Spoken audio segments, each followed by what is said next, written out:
अब देखो, चैप्टर आपको पढ़ा रहे थे हम विलियन। विलियन में आज टॉपिक पढ़ाते हैं आपको परासरण दाब। क्या पढ़ाते हैं? परासरण दाब। कल तुमको हमने परासरण विसरण, परासरण विसरण में अंतर, अर्धपारगम्य झिल्ली, यही तो बताया था। आज पढ़ाते हैं परासरण दाब यानी ऑस्मोटिक प्रेशर।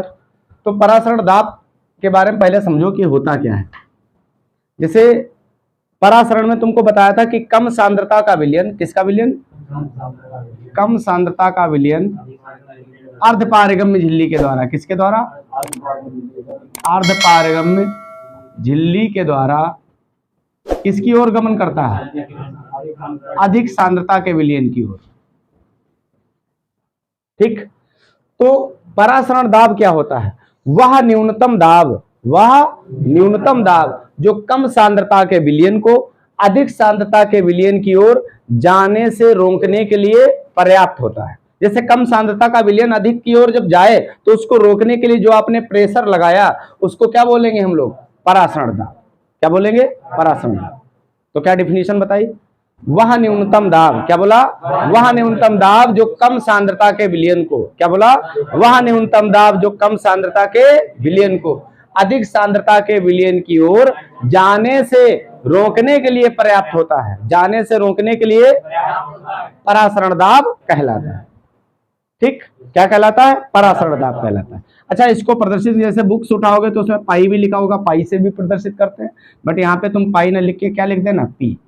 किससे प्रदर्शित करते हैं? पी से। और इसका वायु मात्रक होता है वायुमंडल। क्या मात्रक होता है? वायुमंडल। ठीक। तो परासरण दाब की क्या परिभाषा बताई? वह न्यूनतम दाब, क्या बोला? जो कम सांद्रता के विलयन को अर्धपारगम्य झिल्ली के द्वारा अधिक सांद्रता के विलयन की ओर जाने से रोकने के लिए पर्याप्त होता है, परासरण दाब कहलाता है। यानी जो कम सांद्रता के विलयन को अधिक सांद्रता के विलयन की ओर जाने से रोकने के लिए क्या हो? पर्याप्त हो, उसे कहते हैं परासरण दाब। वह न्यूनतम दाब जो कम सांद्रता के विलयन को अधिक सांद्रता के विलयन की ओर जाने से रोकने के लिए पर्याप्त होता है, परासरण दाब कहलाता है। इसको पी से प्रदर्शित करते हैं, इसका मात्रक वायुमंडल होता है। ठीक। अब अगर इसका फार्मूला देखना चाहें तो हम लोग देखो, फार्मूला बेटा क्या होगा परासरण दाब का? गैस समीकरण आपने पढ़ी होगी। गैस समीकरण क्या होता है? पीवी बराबर NRT। अगर हम पी की प्रेशर की वैल्यू निकालें तो वी कहां जाएगा बटे में? N/VRT। ये होगा दाब का सूत्र। मात्रक क्या होगा बेटा? वायुमंडल। ठीक। जहां बेटा N क्या है? N है मोल। क्या है? मोल। अब मोल बराबर तो क्या होता है बेटा? भार बटे अनुभार। हमेशा मोल ध्यान रखना, मोल बराबर होता है भार बटे अनुभार। ठीक। मोल को प्रदर्शित किससे करते हैं? N से। भार यानी वेट और अनुभार मॉलिक्यूलर वेट, यानी N बराबर W/M। ठीक। V होती है आपका आयतन। V क्या होता है? आयतन। R होता है गैस नियतांक। क्या होता है बेटा? गैस नियतांक। R का मान क्या होगा? R का मान होगा 0.0821। R का मान क्या होगा? 0.0821। ठीक। T होता है तुम्हारा परम ताप। क्या होता है बेटा? परम ताप। T क्या होगा बेटा? परम ताप। तो ये P प्रेशर आ गया। N/V को हम लोग सांद्रता बोलेंगे। N/V को क्या बोलेंगे? सांद्रता। N/V आपकी क्या होगी बेटा? सांद्रता। सांद्रता को किससे लिख दें हम लोग? C से। तो अगर C से लिख दे तो यहाँ पे सूत्र क्या बन जाएगा? P बराबर N/V को क्या लिख दिया? C। तो P बराबर बन जाएगा CRT। मात्रक क्या रहेगा? वायुमंडल। क्या रहेगा? वायुमंडल। ठीक। तो ये हुआ तुम्हारा परासरण दाब का सूत्र। अब इससे रिलेटेड तुम्हें न्यूमेरिकल बताते हैं। कल परासरण के बारे में तो बताइए थे तुमको। परासरण के बारे में जैसे तुमने अंडा लिया, अंडे को क्या किया तुमने? आसुत जल में डुबा दिया। किस जल में? तो बेटा पानी क्या करता है? अंडे के अंदर प्रवेश कर जाता है और अंडा फूल जाता है। तो ये किसकी प्रक्रिया है? परासरण की। कैसे प्रक्रिया परासरण की? जो आपने अंडा लिया है बेटा, आसुत जल में डुबाया है, तो बेटा इसकी सांद्रता क्या है? कम। और जो अंडे की बाहरी परत है वो क्या है बेटा? अर्धपारगम्य झिल्ली। क्या है बेटा? अर्धपारगम्य झिल्ली। और जो अंडे की अंदर की सांद्रता है वो क्या है बेटा? अधिक। क्या है बेटा? अधिक। और कल परासरण में तुमको यही तो बताया था, कम सांद्रता का विलयन अर्धपारगम्य झिल्ली के द्वारा। किसके द्वारा? भाई अंडे की जो बाहरी परत है व्हाइट व्हाइट सी, वो क्या है? अर्धपारगम्य झिल्ली। तो कम सांद्रता का विलयन अर्धपारगम्य झिल्ली के द्वारा अधिक सांद्रता के विलयन की ओर गमन करता है। इस प्रक्रिया को ही क्या कहते हैं? परासरण। और इसको रोकने के लिए आपने जो प्रेशर लगाया वो क्या है आपका? परासरण दाब। क्या है बेटा? परासरण। तो परासरण दाब समझ में आया। सूत्र क्या होता है? P बराबर CRT। और दूसरा सूत्र क्या होगा? P बराबर N अपॉन VRT। बात क्लियर है? सभी बच्चे देखें, आपको ये न्यूमेरिकल दिया गया है। 0 डिग्री सेल्सियस ताप पर 0.45 ग्राम ग्लूकोज का 250 मिलीलीटर जल में घोलकर विलयन बनाया गया। इसका परासरण दाब क्या है? आर की वैल्यू दी गई है 0.0821 लीटर वायुमंडल प्रति डिग्री प्रति मोल। अब यहाँ पे समझना, तो सबसे पहले टेम्परेचर आपको दिया गया है 0 डिग्री सेल्सियस। बेटा टेम्परेचर ये परम ताप होता है। परम ताप यानी डिग्री सेल्सियस को किस में बदलोगे? केल्विन में। तो डिग्री सेल्सियस को केल्विन में बदलने के लिए कितना जोड़ोगे? 273। तो आ जाएगा 273 केल्विन। आ जाएगा कि नहीं? ये टेम्परेचर आ गया। ये क्या आ गया बेटा? टेम्परेचर। ठीक, ताप। अच्छा, जैसे ही ताप आ गया इसके बाद में 0.45 ग्राम दिया गया। कितना ग्राम? भार।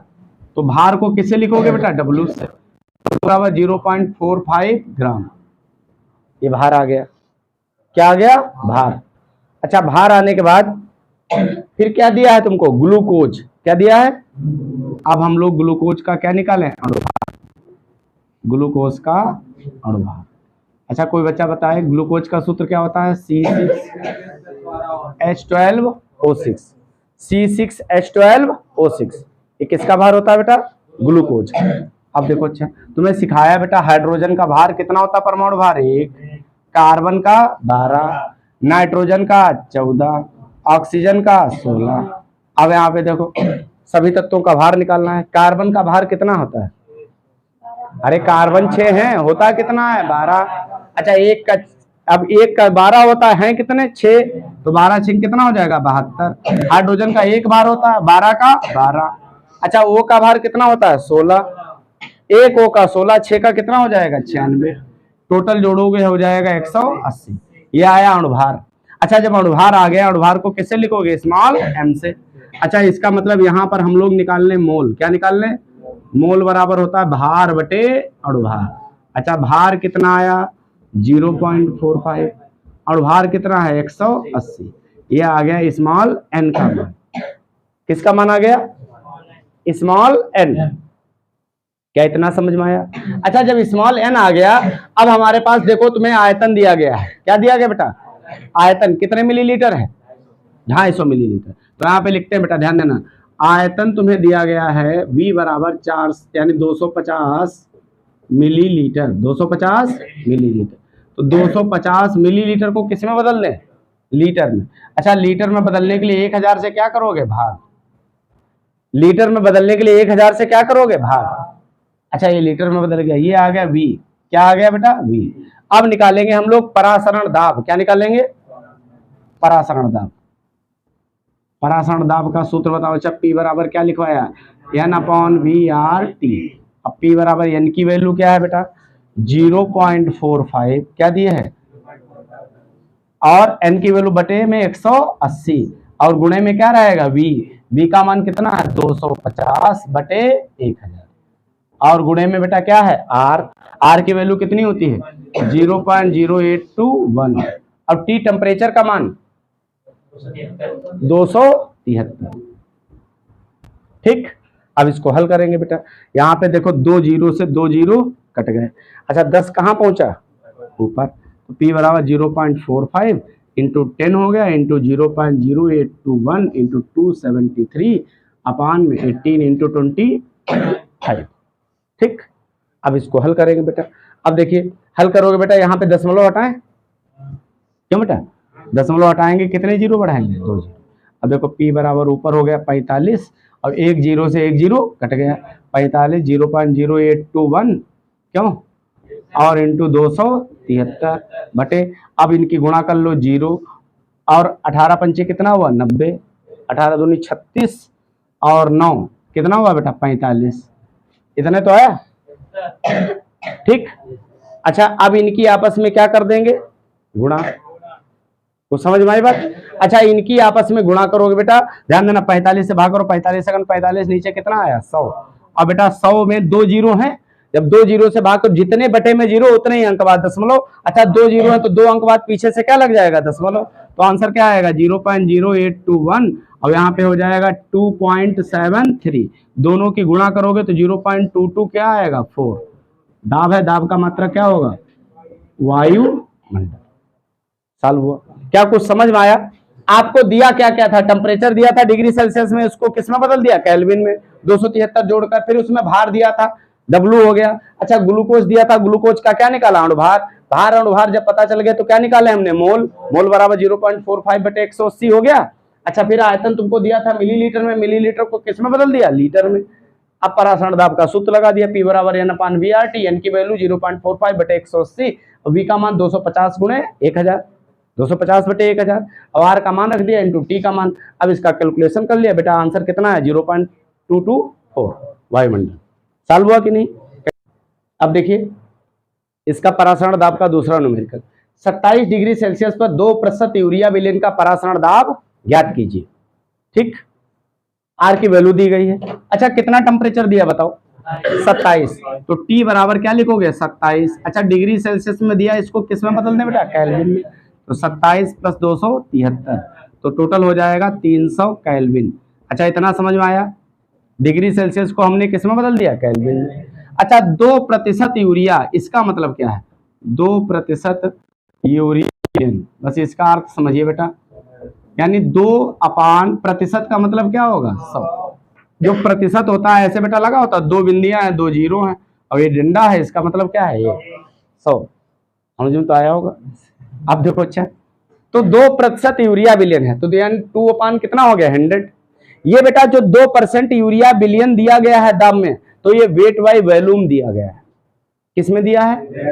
बस इसमें लिखा नहीं होता, तुम्हें अपने आप से याद रखना ही चाहिए कि वेट बाई वॉल्यूम में दिया होता है। किसमें दिया होता है? वेट बाई, यानी ऊपर बेटा ग्राम में होगा ये और नीचे होगा मिलीलीटर में। किसमें होगा? मिलीलीटर में। वेट बाई वॉल्यूम में नापा जाएगा ये। ठीक, ऊपर वेट और नीचे मिलीलीटर। अच्छा आप देखो कौन सा बिलियन है बताओ? यूरिया। बोर्ड तरफ देखना ध्यान से, यूरिया, यूरिया का हम लोग क्या निकालें अणुभार। अच्छा यूरिया का सूत्र क्या होता है NH2CO NH2। क्यों बेटा यूरिया का सूत्र क्या होता है बताओ? NH2CO NH2। अच्छा नाइट्रोजन का भार कितना होता है 14, H का भार 1, 2H का 2, C का भार 12, O का भार 16, N का 14, H का 1, H का 1, 2H का 2, टोटल जोड़ोगे कितना हो जाएगा 60। अब बोर्ड तरफ देखना ध्यान से, अब हम लोग निकालें बेटा परासरण दाब, क्या निकालें? अच्छा P बराबर क्या होता है N/VRT। N क्या होता है? मोल। क्या होता है? अच्छा तुम्हें अभी सिखाया N बराबर होता है W/M। क्या होता है बेटा? अब रखो सूत्र में क्या होगा W/M और इंटू में V और RT। क्या हर बच्चे को इतनी बात समझ में आई? भाई P बराबर N/VRT होता है, N होता है मोल, मोल बराबर क्या होता है भार बटे अणुभार। क्या होता है? भार बटे अणुभार। तो भार यानी W बटे क्या होगा M, N की जगह पे, और इंटू में VRT। अब वैल्यू रखें बेटा, P बराबर W की वैल्यू बताओ कहाँ है, कितने ग्राम है 2 ग्राम, ये W है बेटा। M अणुभार, अणुभार कितना आया तुम्हारा 60, तो M की जगह पे क्या रख दिया 60। क्या है समझ रहे हो? V का मान आयतन, आयतन देखिए कितना दिया है तुमको 100 मिलीलीटर, ये W है और ये V है, तो V का मान है 100 मिलीलीटर है। 100 क्या है बेटा? अब मिलीलीटर को किस में बदलोगे? लीटर में। लीटर में बदलोगे तो कितने से भाग करोगे? 1। हर बच्चा ध्यान से समझना बेटा, W का मान 2, अणुभार 60, V आयतन तुम्हें 100 मिलीलीटर दिया है। अब मिलीलीटर को किस में बदला? लीटर में, तो 1000 से क्या कर दिया भाग। अच्छा इंटू में R की वैल्यू 0.0821, T टेम्परेचर कितना है बेटा 300। अब इसको कैलकुलेट कर दो बस, देखो 1000 में 3 जीरो है, 3 जीरो हमारे कट गए। अब 2 1 2, 2 3 6, अब 3 से काट दो, 3 1 3 और 3 1 3, कितना आया बेटा 100।